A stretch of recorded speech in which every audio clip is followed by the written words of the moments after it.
शहर में हिंदुस्तान के हर रास्ते पर हर एक नागरिक का वही अधिकार है जो हमारे एमएलए साहब और एमबी पाटिल मिनिस्टर साहब का के लिए रास्ता है। हमारे बसनगौड़ा पाटिल ये बताते हैं कि भाई मैं स्मार्ट सिटी बनाए से तो मैं फ्लाईओवर के लिए करे से, तो हमें लग रहा है मोदी के साथ रहते रहते इनको भी वही ये हुई कि झूठ बोले। आज तक उसकी फाउंडेशन तो शुरू क्या है, कुछ भी काम अमल में नहीं शुरू हुआ। तो अभी तक कोई फ्लाईओवर बना नहीं, ट्रैफिक का मसला हल नहीं हुआ, अपने ही मसाइलों में हल।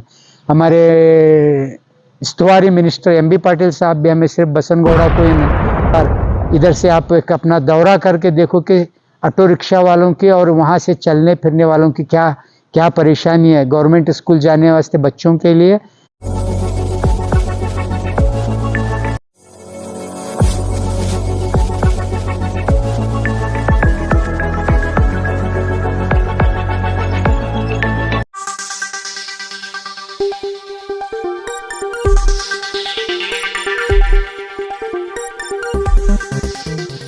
स्वागत है आपका यस न्यूज़ कर्नाटक एक्सप्रेस में।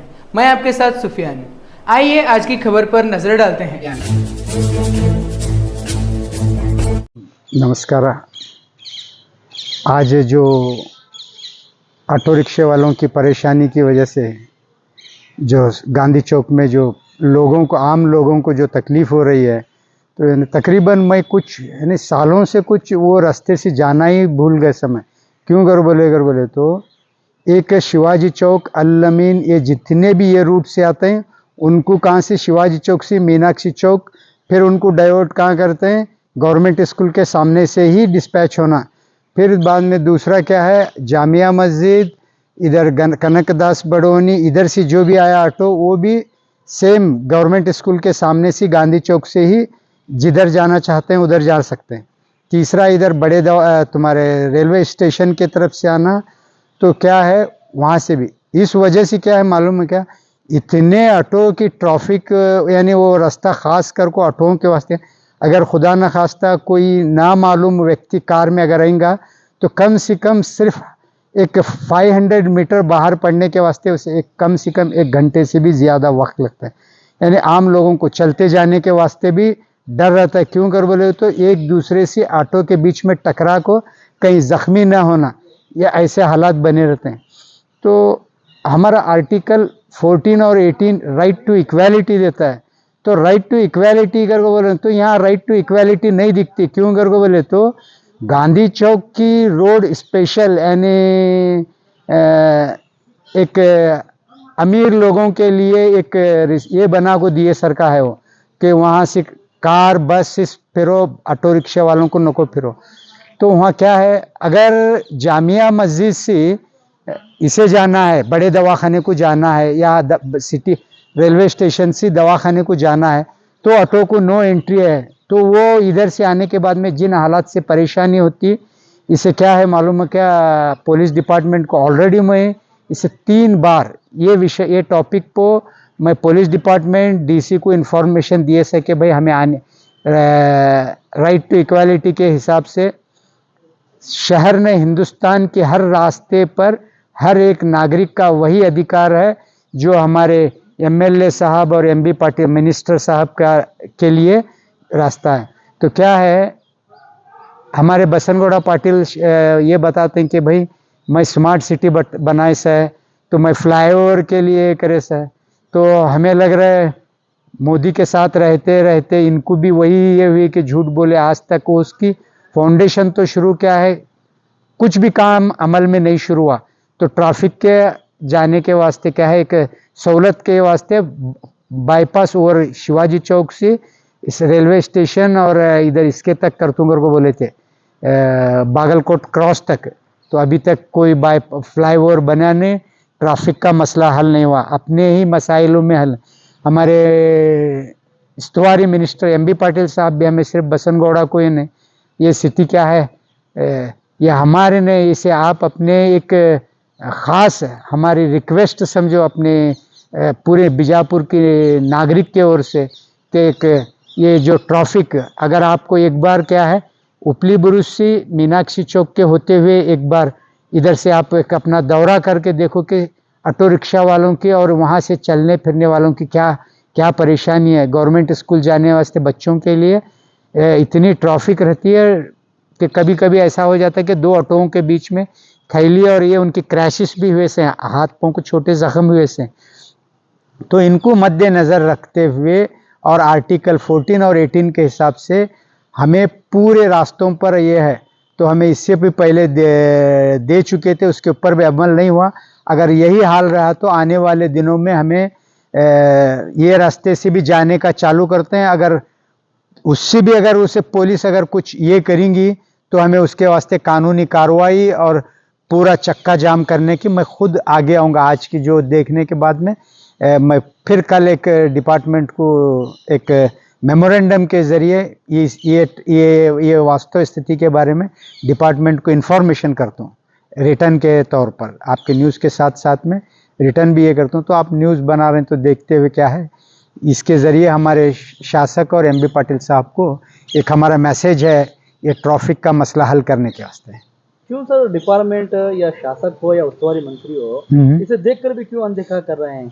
एक बात समझ में नहीं आती।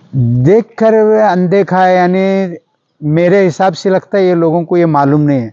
अगर मालूम है अगर को बोलेगा तो भी क्या है, वो एक ऑटो रिक्शा अगर को बोले तो वो लोगों को एक किसी देखते हैं कुछ भी बहाना बना को उसके बारे में नहीं हो। एक बार कोशिश करेंगे ये टॉपिक हमारे मिनिस्टर साहब के कानों पर, हमारे बस एमएलए साहब के कानों पर, हमारे जिगजिनगी साहब के भी कानों पर एक कल ही रिटर्न एक मेमोरेंडम के ज़रिए उनके कानों पर इसके बारे में बताएंगे। अगर नहीं हल होगा तो फिर हमें इनको भी इल्ज़ाम देंगे। हो सकता है उनको इसके बारे में, क्योंकि वो लोग फास्ट जाग छोड़ते हैं तो उनको कुछ भी सिटी के बारे में हो सकता है मालूम नहीं है। क्योंकि हमारे शासक तो बीजापुर में नहीं है, उन्होंने हिंदुत्व के मुद्दे पर पूरे कर्नाटक में उनको सिटी की कोई परेशान, लोगों की आम जनता की कोई फिक्र नहीं है। क्योंकि उनको मालूम है यहाँ के लोग मुझे ही चुन को लाते हैं घर को पूरे स्टेट का दौरा हिंदुत्व की ये बनाने। मेरी तो एक ख़ास हमारे बसवनगौड़ा साहब से रिक्वेस्ट है, अगर आपको हिंदू आप एमएलए हैं पूरे कौम के और पूरे हमारे बीजापुर नागरिक के एमएलए हैं, तो हम सब लोगों की फ़िक्र होना चाहिए। अगर आपको इतनी धर्म की फ़िक्र है तो एमएलए से रिज़ाइन कर को देखो, धर्म की फ़िक्र करो। हमें कोई बात नहीं, बहुत अच्छा काम है अवेयरनेस करना इसके वास्ते, धर्म के प्रचार के वास्ते। प्राइमरी स्कूल से हर स्कूल में धर्म की शिक्षा दो, क्योंकि अगर कोई भी धर्म गलत नहीं सिखाता। हमारी एमएलए साहब की यूनिवर्सिटी में पढ़ने के जगह अब बच्चों को धार्मिक अच्छी पढ़ना और अच्छी शिक्षा मिली कर बोले तो एक अच्छा नागरिक बन सकता है। अगर एमएलए साहब हमारे बसवनगौड़ा पाटिल साहब के यूनिवर्सिटी में पढ़ेगा तो फिर वो बच्चों की ज़िंदगी पूरी बर्बाद होती है उनकी। तो हमारे नागरिक हमारे एमएलए साहब से हमारी रिक्वेस्ट है कि एक नज़र ऑटो रिक्शे वालों पे और ट्रैफिक के, अगर ये इश्यू आपको नहीं मालूम रहा तो हमारे ज़रिए आपको अगर मालूम होने के बाद में आप इसे क्या करते हैं देखेंगे। सर एक बात आती है कि अब जैसे कि कई लोगों को जो वहाँ पर चाबी वगैरह बना देते हैं जिन्हें जोगीन कहा जाता है, वो लोगों को जो है एमआर होटल के पास में जगह दिया गया है। तो ऐसे ऑटो वालों को क्यों ना महानगर पालिका की ओर से हो, पुलिस प्रशासन की ओर से एक कहीं ना कहीं स्टॉप करके दे तो ऑटो वहीं से आके एक थोड़े ऑटो जाके लाइन क्लियर हो सकती है। बनाना चाहिए। हमें कल क्या है, अब एक मेमोरेंडम में उसके बारे में भी ऑटो वालों के लिए एक परमानेंट सोल्यूशन, और जो भी ऑटो वहाँ ट्रैफिक नहीं होना उसके वास्ते एक ब्रैकेट डाल को क्या है लाइन से जाने के वास्ते एक ये रूट को जाने वाले ऑटोओं के लिए एक रूट अलग, और ये जो गांधी चौक पुलिस स्टेशन के सामने से है ना वो फ्री जोन करना। वो कोई किसी के बाप की और किसी की इसकी ये रोड नहीं है कि पुलिस डिपार्टमेंट में उसे रिस्ट्रिक्शन लगा को कोई ऑटो वालों को नहीं रोक सकते। क्योंकि आर्टिकल 14 और 18 क्या देता है, राइट टू इक्वालिटी देता है। तो उसके हिसाब से हर ऑटो वाले का फंडामेंटल राइट है कि कोई भी रास्ते पे बगैर इससे रोक टोक के आ जा सकते हैं। कि हाँ अगर वन वे है तो वन वे का ये रूल्स फॉलो करना है।